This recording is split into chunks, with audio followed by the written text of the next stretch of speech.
Utuy Tatang Sontani tengah bertandang ke Peking tatkala G30S 1965 pecah.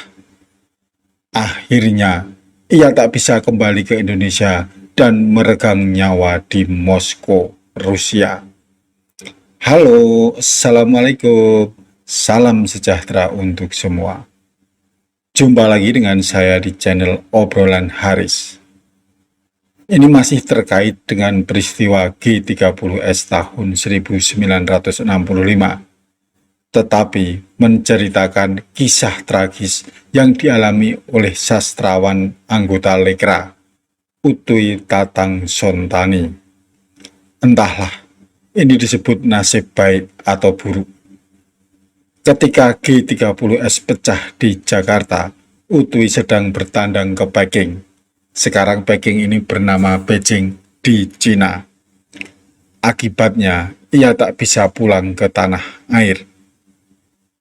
Andai Utuy tak pergi ke Peking, mungkin nyawanya sudah melayang di tangan juru tembak. Tetapi, kepergian ini juga menyebabkan Utuy berpisah dengan keluarganya dan menjadi orang asing di negeri orang. Siapa sih Utuy Tatang Sontani? Utuy Tatang lahir di Cianjur 13 Mei tahun 1920.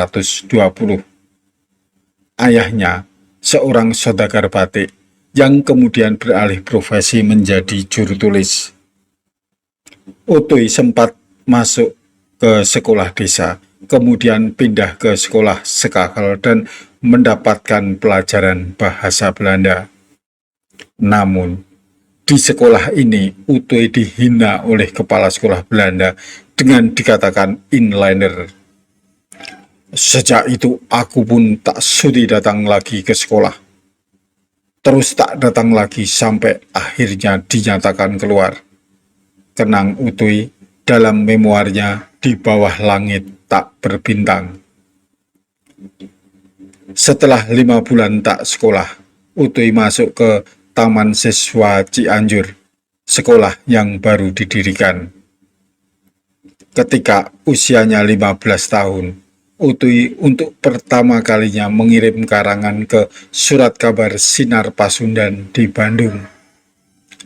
Karangan itu untuk memikat gadis pujaannya yang juga tetangganya sendiri. Pada karangan tersebut, Utuy menggunakan nama samaran Sontani, terinspirasi dari nama tokoh utama dalam buku karyanya, Pelarian dari Digul. Nama Sontani ini kemudian ditambahkan pada namanya sehingga menjadi Utuy Tatang Sontani. Pada tahun 1937, ketika Utuy pindah ke Bandung, ia menulis Mahala Bapa dan Tambira, keduanya dalam bahasa Sunda. Tambira menceritakan perlawanan rakyat Banda terhadap Belanda pada awal abad ke-17 dan dimuat dalam surat kabar Sipatahunan.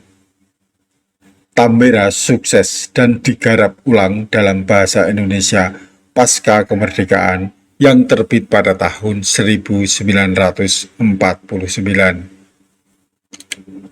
Pada masa pendudukan Jepang, Utuy menulis sajak-sajak berbahasa Indonesia untuk majalah kebudayaan Pancaraya di Jakarta.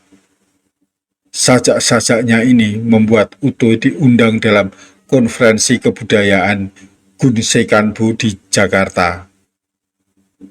Utuy kemudian bekerja untuk Putra, Pusat Tenaga Rakyat Cabang Priangan di Bandung. Hampir setiap minggu, sajak dan artikelnya dimuat di Surat Kabar Cahaya. Di Putra ini, Utuy bertemu dengan D.N. Aidit. Aiditlah yang mendorong Utuy untuk menyelesaikan Tambira versi bahasa Indonesia. Aidit juga menjadi role model Utuy untuk mengembangkan tokoh Kawista dalam Tambira, tokoh pemberontak Belanda yang keras dan radikal. Persahabatan Utoy dan Aidit berlanjut hingga Aidit memimpin Partai Komunis Indonesia atau PKI. Lalu, bagaimana Utoy bisa bergabung dengan Lekra? Lekra atau Lembaga Kebudayaan Rakyat adalah organisasi kebudayaan yang didirikan oleh Partai Komunis Indonesia pada tanggal 17 Agustus tahun 1950. Lekra bertujuan untuk menjadi wadah bagi para seniman, penulis, dan pekerja kebudayaan lainnya, serta mempromosikan ideologi realisme sosialis dalam karya seni dan budaya. Pada tahun 1957, saat Lekra mengadakan kongres di Solo, Utoy mendapat telegram dari lembaga tersebut yang berisi permohonan kesediaannya menjadi pengurus Lekra. Utoy mulai tertarik karena banyak sahabatnya aktif di Lekra. Apalagi, ia juga mempunyai kedekatan secara pribadi dengan tokoh DN Aidit. Tetapi karena agak ragu, maka ia mendatangi sahabatnya, seorang sastrawan asal Sunda juga yang bernama Ayib Rosidi. Ia datang untuk meminta saran terkait dengan telegram tersebut. Setelah berdiskusi dengan Ayib, saat itu Utoy menolak tawaran Lekra. Namun 2 tahun kemudian, Ayib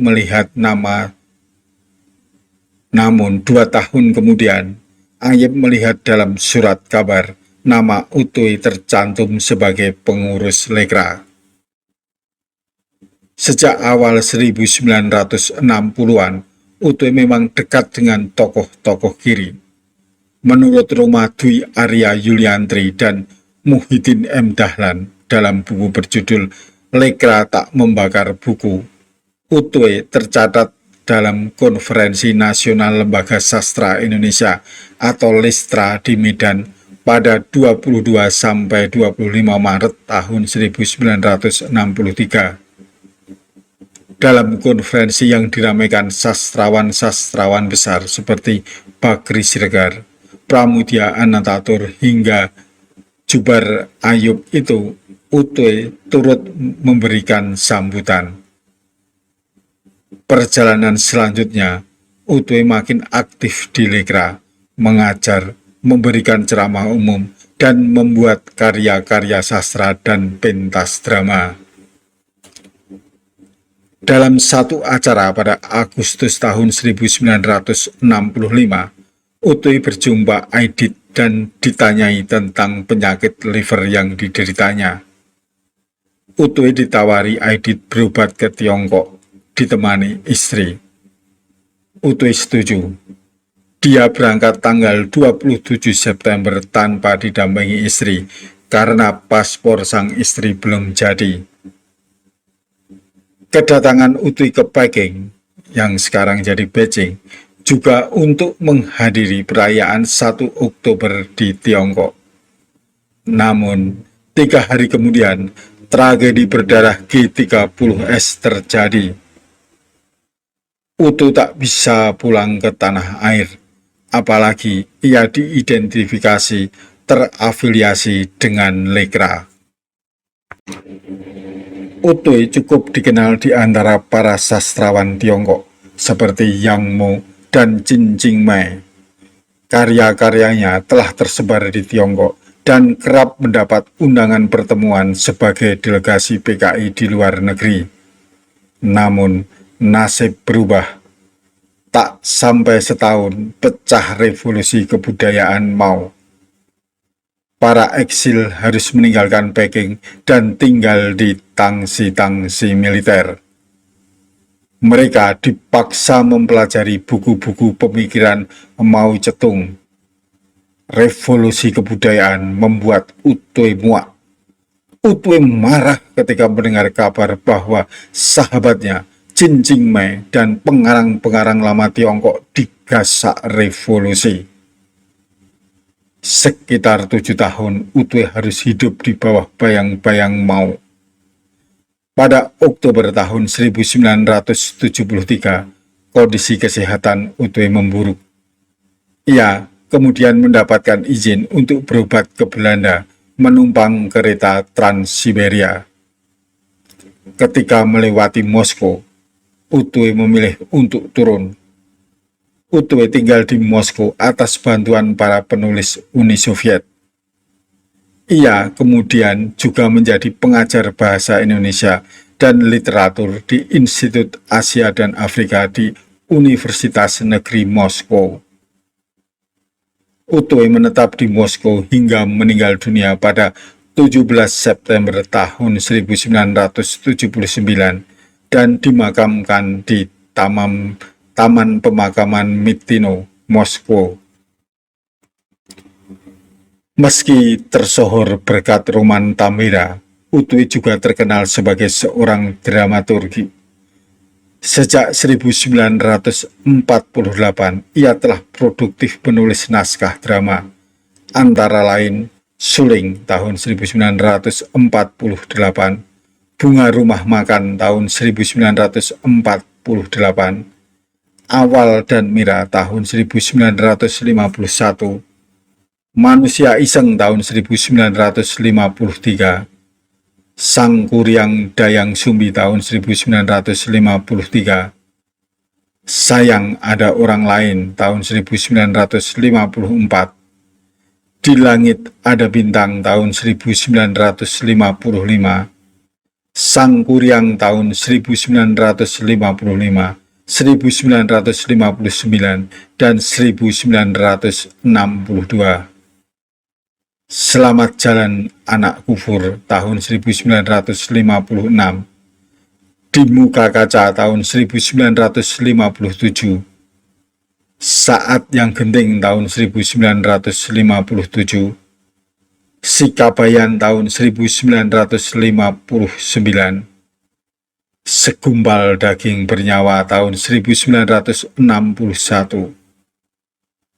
Otto juga menulis kumpulan cerita Orang-Orang Sial tahun 1948 sampai 1950. Teman-teman, Otto merupakan salah satu dari banyaknya sastrawan, akademisi, dan intelektual yang tidak bisa kembali ke tanah air karena pecahnya G30S tahun 1965, serta munculnya sentimen anti-komunis. Semoga peristiwa berdarah yang mengorbankan rakyat tak terulang lagi di Indonesia. Sampai jumpa di episode berikutnya dengan topik yang berbeda. Wassalamualaikum warahmatullahi wabarakatuh.